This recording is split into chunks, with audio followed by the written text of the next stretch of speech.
Hello beautiful people, আসসালামু আলাইকুম and welcome to back. So finally চলে আসলাম কমলাপুর রেল স্টেশনে।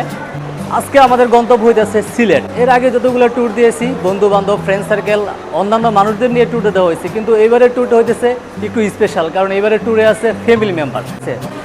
আর এ হইতেছে মালয়েশিয়া ফেরত রাব্বি, যে হইতেছে আজকে আমাদের ট্যুরের নতুন একজন অতিথি। আমাদের ট্রেনটি ছেড়ে যাবে রাত 10টায়, গন্তব্য হইতেছে সিলেট। সবচেয়ে বড় ব্যাপার হইতেছে এটা হইতেছে আমার ট্রেনের ফার্স্ট জার্নি। এর আগে কখনো আমি এত বড় জার্নি করিনি ট্রেনে, তো লং ট্যুর দেওয়া হয়নি ট্রেনে। আমাদের ট্রেনটি যদি কোনো বিলম্ব না হয় রাত 10টায় ছেড়ে যাবে সিলেটের উদ্দেশ্যে। এখন বাজে 9টা 50, আর 10 মিনিট আছে আমাদের ট্রেনটি সিলেটে ছেড়ে দেওয়ার জন্য। গড়িতের সময় 6টা, আর এদিকে সূর্যমামা অলরেডি উকি দিয়ে ফেলছে।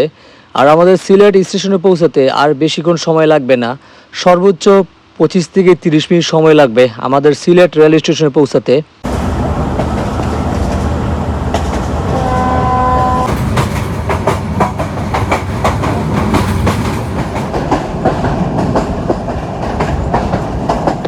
গড়িতে সময় বেজে 6টা 30 মিনিট, আর আমরা এখন চলে এসেছি সিলেট রেল স্টেশনে। রাত 10টায় কমলাপুর থেকে আমাদের ট্রেনটি সিলেটের উদ্দেশ্যে যাত্রা করে দীর্ঘ 8 থেকে 8.5 ঘন্টা জার্নি করার পরে আমরা এখন চলে আসলাম সিলেট রেল স্টেশনে। আর বাই দ্য ওয়ে, আমাদের জন্য বাইরে লেগুনা ওয়েট করতেছে, যেটা আমরা আগে থেকেই বুকিং দিয়ে রেখেছিলাম। সো লেগুনা দিয়ে এখন যাব আমরা হোটেলে। আসসালামু আলাইকুম, ওয়েলকাম টু ব্যাক। আজকের ভিডিও হইতেছে জাফলং ট্যুর নিয়া। সো এখন আছি জাফলং যাওয়ার পথে একটা বিশাল সুন্দর একটা পরিবেশে, আশেপাশে চা বাগান আর পিছনে হইতেছে বিশাল এক পাহাড়।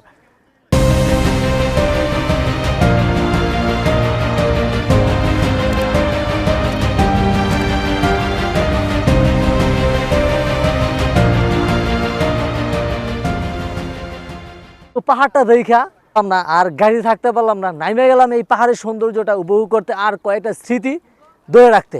এখন আমি আছি সেই টিলার উপরে, পিছনে দেখতে পাচ্ছেন যে ইন্ডিয়া, বিশাল বড় বড় পাহাড়। ঠিক আছে, এত বড় বড় পাহাড় যদি বাংলাদেশে হয়ে যাইতো, আমরা অবশ্যই অনায়াসে সেই পাহাড়ের উপরে উঠতে পারতাম। আর বাই দ্য ওয়ে, এখন আমরা এই চা বাগানটা ঘুরতেছি আর পিছনে পাহাড়ের সৌন্দর্যটা উপভোগ করতেছি। আর এরপরে যাবো আপনার জাফলং। জাফলং যাওয়ার পরে আপনাদের সামনে বাকি কথা হবে। আর রাস্তাঘাটের পরিবেশটা ভাই এতটা সুন্দর, এতটা মনোমুগ্ধকর পরিবেশ, যা বইলা বোঝাইতে পারবো না। আপনারা যারা যারা সিলেট আসছেন তারা তো জানেন যাবে সিলেটের প্রাকৃতিক সৌন্দর্যটা কতটা অমায়িক সৌন্দর্য। ঠিক আছে, যা বলে প্রকাশ করার মতো না। তো সাথে থাকুন আর সম্পূর্ণ ভিডিওটা দেখতে থাকুন, আর বাকি কথা হবে জাফলংয়ে যাওয়ার পরে। আর ভাই হয়েছে, এখন আছি আমি জাফলং 0 পয়েন্টে। আমি আপনাদের কাছে একটা জিনিস এখন তো এতটাও এক্সাইটেডমেন্ট হয়ে গেছি জাফলং আইসা। এরকম পরিবেশ এর আগে আমি কখনোই দেখিনি। লাস্ট 2-3 বার যে আমি আসছি জাফলংয়ে, এইরকম সৌন্দর্য পরিবেশ কখনোই দেখি নাই। সো সৌন্দর্য পরিবেশটা দেখে নেন। এটা হইতেছে আজকের জাফলংয়ের অবস্থা। আজকে 15/4/2026 তারিখের জাফলংয়ের বর্তমান অবস্থা।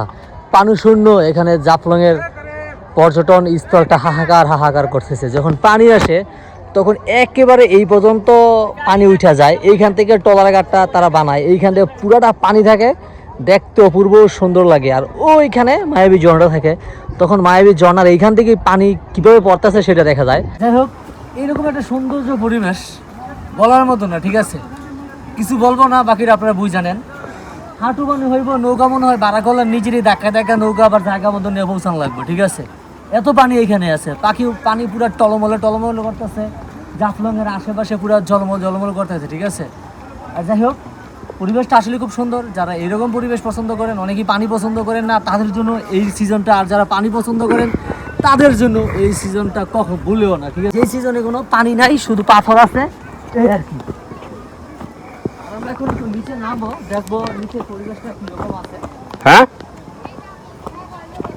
এই যে এখানে বুড়ি একটা বেটা নামতে পারতেছে না, ওইদিকে দেখা যায় যে মহিলা ওই যে নেমে যেতে দৌড়ে ছাতা নিয়ে। এগুলো হচ্ছে জাফলং 0 পয়েন্টের দোকানপাট। এখানে আপনারা কসমেটিক থেকে শুরু করে বাচ্চাদের খেলনা টেলনা, আচার উচার যা আছে, সাবান লুসুন, আলতা পাউডার, এভরিথিং সব কিছু এখানে পেয়ে যাবেন। অন্যান্য জায়গার তুলনায় এইখানে দাম একটু কম হয়ে থাকে। যেমন মাজার রোডের দিকে একটু দাম বেশি, আর সিলেট জাফলংয়ের দিকে দাম কম। তাছাড়া এখানে কিন্তু আপনারা পেয়ে যাবেন মশলাপাতিও পেয়ে যাবেন, যা ইন্ডিয়া থেকে বাংলাদেশে আনা হয়। আর জাফলংয়ে যে ঘুরতে আসলাম তার থেকে সবচেয়ে বড় বেস্ট মুহূর্ত হইতেছে এই ঘোড়াগুলোর সাথে সময় কাটানো, মানে ঘোড়াগুলোর সাথে একটু রং তামাশা করলাম আর কি। ঠিক আছে, জাফলং ঘোড়ার থেকে বেশি সুন্দর ছিল। এই ঘোড়ার সাথে 2-4 মিনিট সময় কাটালাম, ছবি টবি তুললাম, ঘোড়ার আশেপাশে ঘুরলাম। মানে ঘোড়ার আশেপাশে যে গাছটা আছে, গাছগুলো একটু নীল প্রকৃতিক মানে প্রাকৃতিক হওয়ার কারণে একটু সুন্দর লাগলো এই আর কি। আর যাই হোক জাফলংয়ের ট্যুরটা পুরাই আমার সারা গেল, ঠিক আছে। বাই দ্য ওয়ে এখন চলে যাব লালাখাল। সো দেখা হচ্ছে নেক্সট ভিডিওতে। আর যারা নতুন আছেন তারা অবশ্যই চ্যানেলটা সাবস্ক্রাইব করে ফেলুন আর অবশ্যই পেজটারে ফলো দিয়ে রাখুন। আসসালামু আলাইকুম।